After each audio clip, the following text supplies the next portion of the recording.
Hey guys, do you know how to take off your cassette? If you don't, let me show you. Take off your wheel, put it on the floor, take out your tools, and let's get started.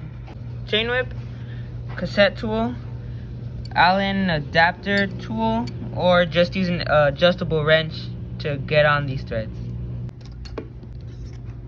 Cassette tool, adapter,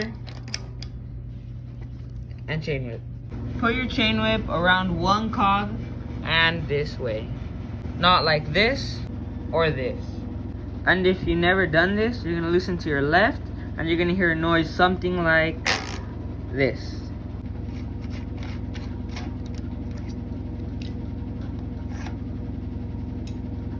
For installation, match the grooves in the hub and in the cassette.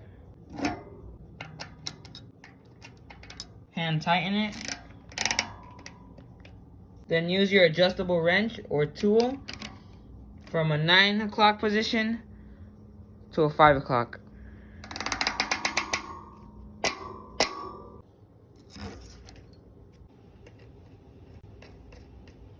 And that's it. Now you know how to uninstall and install your cassette.